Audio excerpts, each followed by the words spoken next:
Madhya Pradesh bank डकैती कांड में जो मेन सरगना था वो अब पुलिस की गिरफ्त में है और पुलिस ने जब सख्ती से उससे पूछताछ की है तो पूरी साजिश का पर्दाफाश कर दिया है।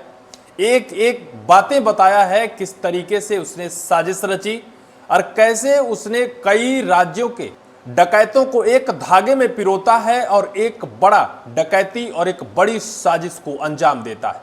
दरअसल वो जो मेन सरगना था उसका नाम होता है कमलेश कुमार, जिसके पास से 15,72,000 रुपए नगद और 61 ग्राम सोने के साथ उसे अब गिरफ्तार कर लिया गया है, पुलिस की गिरफ्त में है।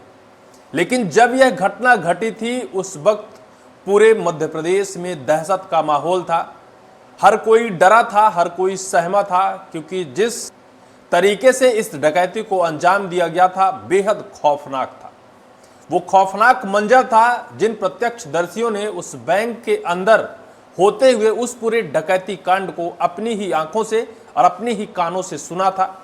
जब बाहर आते हैं उस डकैती कांड के साथ जो कुछ बैंक की ग्राहक महिलाएं होती हैं, उन्होंने साफ तौर पर कहा था कि ऐसा लग रहा था कि आज हमारी जान हमारी शरीर में नहीं है। जिस तरह से उन दहशतगर्दों ने उन लोगों के अंदर खौफ भर दिया था और फिर उस खौफ को अंजाम दिया था, उस खौफ को उनके अंदर भरने के बाद और पूरी की पूरी बैंक में डकैती डाल दी थी। पुलिस के ऊपर सवालिया निशान खड़े हो रहे थे, लेकिन पुलिस की सक्रियता देखिए। आज ये कहने पर हमें गर्व होता है कि पुलिस के हाथ बहुत बड़े होते हैं। कितने बड़े होते हैं ये कुछ कह नहीं सकते हैं, क्योंकि जो सरगना, जो दहशतगर्द, जो डकैत इतने बड़े डकैती को अंजाम दिया था, आज वो पुलिस की गिरफ्त में है। हालांकि कुछ आरोपी अब भी पुलिस की गिरफ्त से दूर हैं, लेकिन बहुत जल्द पुलिस उन्हें गिरफ्तार कर लेगी। अगर मेन सरगने को गिरफ्तार कर लिया है तो सोचिए कि हर वो दहशतगर्द, हर वो डकैत पुलिस की गिरफ्त में होगा। आज मध्य प्रदेश पुलिस या फिर मध्य प्रदेश के डीजीपी कैलाश मकवाना जी ने सराहनीय कार्य किया है कि मध्य प्रदेश के करोड़ों रुपए के डकैती कांड को अंजाम देने वाले उन डकैतों को धर दबोचा है। वो अब अपने जीवन का पूरा उम्र वो अब सलाखों के पीछे बिताएंगे। लेकिन इस पूरी कहानी को सुनकर आप भी, आपके रोंगटे खड़े हो जाएंगे। हालांकि मैंने आपको बताया था, इस पूरी कहानी को बताया था कैसे उन्होंने इस पूरी घटना को अंजाम दिया था। लेकिन घटना के बाद जब वो 12:50 में बैंक में दहशत मचाते हैं, दहशत मचाने के बाद पूरा बैंक लूटते हैं, लगभग 1:10 से वो सब वहां से निकलकर भाग खड़े होते हैं। किसी को कानों कान भनक नहीं होती है और फिर वो उस रास्ते, आप सोचिए, सिंगरौली से बिहार तक का सफर शायद बाइक से करते हैं, क्योंकि 2 बाइक होती है और 2 बाइकों में 5 लुटेरे होते हैं और 15 करोड़ रुपए से ज्यादा की संपत्ति लूटकर और इस बड़े सफर को तय करते हैं, जिनके अंदर खौफ नहीं होता है, भय नहीं होता है। चप्पे चप्पे पर पुलिस की टीम खड़ी होती है, हर मोड़ पर, हर उस चेक पोस्ट पर जांच हो रही है। और बताया जा रहा था कि जब से सिंगरौली में बैंक डकैती कांड हुआ उसके बाद पूरे मध्य प्रदेश में पुलिस की सख्ती देखी गई थी। हर चेक पोस्ट या फिर हर जिले में पुलिस नाकेबंदी लगाकर और हर आने जाने वालों से पूछताछ या फिर उनके गाड़ियों में क्या कुछ सामान है सबकी जांच कर रही थी। लेकिन इस बीच इन दहशतगर्द और इन लुटेरों ने कैसे सिंगरौली से बिहार तक का सफर तय कर दिया बाइक से, और फिर जब बिहार पहुंचते हैं तो 5 लुटेरे आपस में बैठते हैं, पूरी रकम को आपस में बांटते हैं और जो खबर है कि जितना कुछ उसमें गोल्ड या सोना था उस सोने में भी सब लोग आपस में बांटते हैं और बांटकर अपना अपना हिस्सा लेकर अपने अपने रास्ते चल देते हैं। लेकिन इस बीच पुलिस की सख्ती के बीच एक मेन सरगना, जिसका नाम कमलेश कुमार बताया जा रहा है, आपकी मोबाइल स्क्रीन पर वो दिख रहा है, पुलिस के बीच गमछा ओढ़े हुए खड़ा है। इसी ने इस पूरे डकैती कांड की साजिश रची थी और चारों तरफ से कई राज्यों से डकैतों को बुलाया था। जो खबर है कुछ झारखंड के होते हैं, कुछ बिहार के होते हैं और कुछ छत्तीसगढ़ के होते हैं, क्योंकि अभी कुछ ऐसे लुटेरे हैं जो पुलिस के हाथ नहीं लगे हैं। लेकिन खबर यह है कि पुलिस द्वारा दावा किया जा रहा है कि पुलिस को पता चल चुका है कि कहां छिपे हैं ये लुटेरे दहशतगर्द। बहुत जल्द पुलिस के गिरफ्त में होंगे।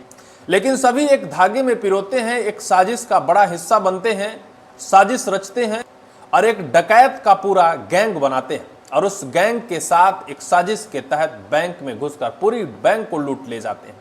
लेकिन अब पुलिस ने सक्रियता दिखाते हुए, शक्ति दिखाते हुए इस बैंक डकैती कांड का पर्दाफाश कर दिया है। मैं पत्रिका की खबर दिखाता हूं जिसमें लिखा है, डकैती के मास्टरमाइंड के पास पुलिस को मिली ऐसी चीजें जिसे देखकर आपके होश उड़ जाएंगे। मध्य प्रदेश के सिंगरौली में दिन दहाड़े हुई करोड़ों की बैंक डकैती के बाद अलर्ट मोड पर आई पुलिस ने अब तक बड़ी कार्रवाई करते हुए डकैती के मास्टरमाइंड समेत 2 आरोपियों को बिहार से गिरफ्तार करने में सफलता हासिल कर ली है। आरपीएफ पंडित दीनदयाल उपाध्याय गया रेल खंड के डेहरी ऑन सोन रेलवे स्टेशन पर स्पेशल टीम ने डकैती के मास्टरमाइंड को 15,72,000 रुपए नगद और 61 ग्राम सोने के साथ गिरफ्तार किया है। बताया जा रहा है कि डकैत के मास्टरमाइंड की पहचान कमलेश कुमार के रूप में हुई है।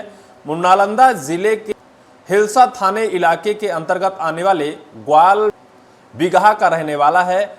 इस बैंक डकैती में 5 आरोपी शामिल, जिन्होंने मिलकर बैंक ऑफ महाराष्ट्र की शाखा से करीब 15 करोड़ रुपए की कीमत का सोना और 20 लाख रुपए की कीमत की नगद राशि हथियार के दम पर लूटकर फरार हो गए थे। पुलिस से मिली जानकारी के अनुसार गिरफ्तार आरोपी कमलेश कुमार के पास 15,72,000 रुपए और 61 ग्राम सोना बरामद किया है। बरामद सोने की कीमत करीब 9 लाख रुपए से ज्यादा आंकी जा रही है। पुलिस ने बताया कि आरोपी लूट के बाद अपने अपने हिस्से का पैसा और सोना लेकर पटना सिंगरौली एक्सप्रेस ट्रेन से अपने गांव ग्वाल बिगहा लौट रहा था। तभी डेहरी ऑन सोन स्टेशन पर उसे पकड़ लिया गया। पूछताछ के दौरान जब आरोपी के साथ सख्ती बरती गई तो उसने बैंक ऑफ महाराष्ट्र में की डकैती अपनी संलिप्तता स्वीकार कर ली, जिसके बाद उसे विधिवत गिरफ्तार कर सिंगरौली के लिए लाया जा रहा है। दरअसल जिस तरह से इस डकैती कांड को 5 लुटेरों ने अंजाम दिया था, अब इस लूटकांड का पर्दाफाश हो रहा है। हालांकि यह आम नागरिकों के सीख का भी विषय है। अगर आपके बिहार के नालंदा गांव का ये शख्स है तो निश्चित तौर पर इससे दूरी बना के रखें या फिर जहां कहीं ये दिखे पुलिस को सूचना दें, क्योंकि ऐसे डकैतों को समाज में रहने की इजाजत नहीं होनी चाहिए। ऐसे ही और 4 लुटेरे हैं जिनका बहुत जल्द पुलिस पर्दाफाश करने वाली है। लेकिन अब पुलिस बिहार से उसे लेकर, नालंदा से लेकर अब सिंगरौली जिले के लिए रवाना हुई है। सिंगरौली लाया जाएगा, विभागीय कार्यवाही की जाएगी, जांच पड़ताल अभी भी चल रही है और सलाखों के पीछे भेजा जाएगा। उन सभी ग्राहकों के लिए भी राहत भरी खबर है जिन्होंने अपनी ज्वेलरी बैंक में गिरवी रखी थी या फिर सुरक्षा की दृष्टि से रखी थी। उनका ज्वेलरी अब वापस आ रहा है, वो अब राहत की सांस लेंगे और इस पूरे लूटकांड का पर्दाफाश हुआ है। निश्चित तौर पर कार्यवाही जो पुलिस की है बहुत ही सराहनीय है और जो लूटकांड की घटना है बेहद निंदनीय है। ऐसी घटना दोबारा ना दोहराई जाए। पुलिस से गुजारिश होगी कि सक्रियता, अलर्ट और कहीं ना कहीं एक ऐसी टीम होनी चाहिए कि ऐसे लोगों पर नज़र बनाए रखे ताकि आने वाले वक्त पर ऐसी घटनाएं दोहराई ना जाएं। इस पूरी वीडियो को लेकर आपकी क्या राय होगी कमेंट सेक्शन पर कमेंट आप जरूर करें।